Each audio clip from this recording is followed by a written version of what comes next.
There are important pivotal times in organizations' growth and development, particularly around fundraising, and they come at times that are very predictable, a new leadership change, recovery from some sort of a disaster in an organization, a time of new programming or growth, when we just change, and we're looking for people to march with us to that new change, or we're embarking on a period where we have great financial needs that we might not have had before.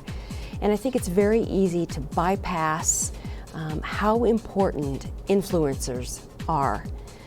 People in our community who have the respect of broad groups of people, wide bases of people, who really affect things by putting their influence behind something. And we want those people to understand our mission well. We won't connect with every one of them. But when you can bring an influencer on board at a strategic, pivotal time, it tips things. It becomes a tipping point in where you go from there. Sometimes it's as simple as a matching gift, where you're at a very crucial point in a campaign or in a special drive or in a building project, and someone of great influence says, "This is important. I believe this matters in the life of our community, and I will match every gift for the next 30 days, or I will match every gift over $500, or whatever it might be." And suddenly people notice. Well, if John Smith is getting behind that effort, I respect him.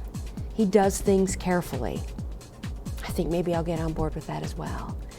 The thing that an influencer can do in tipping things and moving them and changing the whole outlook just cannot be overemphasized. And we have a lot of responsibility for, first of all, understanding who those influencers are in our community, especially the ones that are passionate about our work.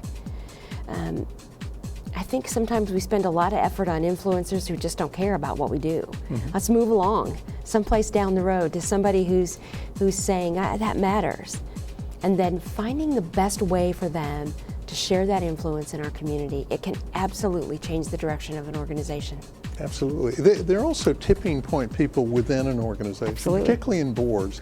When I was vice president here at Earlham, there was a wonderful administration board relationship. And a concept that the administration often used was to say that on particular issues, if there were board members that were aligned with us, the rest of the board went along. Yeah. Not in a sheepish way, but if, for example, this particular person who had a gift for understanding financial issues, if they were on board, then other people trusted, well, this Absolutely. was solid. If there was somebody who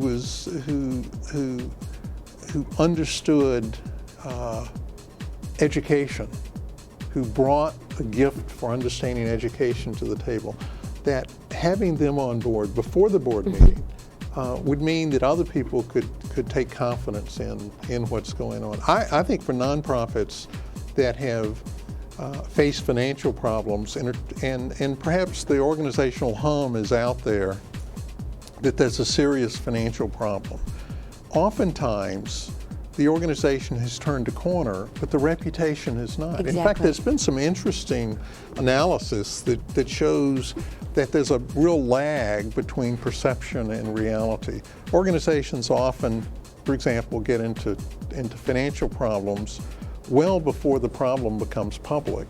And in turn, getting out of those financial problems, they may be well into the solution before the perception, the organizational hum out there changes. Tipping point people that people view confidently, if you can nurture those relationships and you can get them to see that, no, we've addressed those problems and we're moving on, then they can influence a lot of people because people trust them.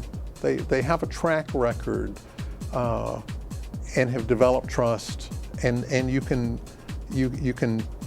seed the environment in which you work in such a way that people start coming on board because they perceive that train is now moving back in the right direction. And I found that those influencers, simply because they are usually cognizant of the role that they play, are very careful perhaps will ask more of us informationally of, you tell me that you've turned the corner. But Show their me. asking is helpful. It's very helpful. And then they go out with great fervor about saying, you know, things are really different there. I know. I've looked at their financials. They've been open with me. They've shared with me.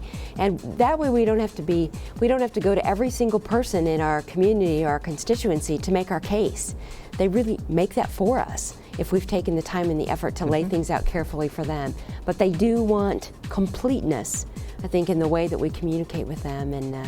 Because their reputation is on the line. Absolutely. If they take on that role of saying, yes, this corner has been turned, I've really advocated or something for is us. good Yes. here, if they decide to stand with you, their reputation is on the line. So they are going to expect, it needs to be real. They're not going to become mouthpieces for you. They're going to become advocates for you if they believe in what you're doing and believe that you've made a turn. And then I think the important thing as we follow up on that is to remember that after we've tipped, after their influence and their reputation and their credibility has helped us move, that we not forget how powerful that was and bring them along with us as we round the next corner as well, so they're on board.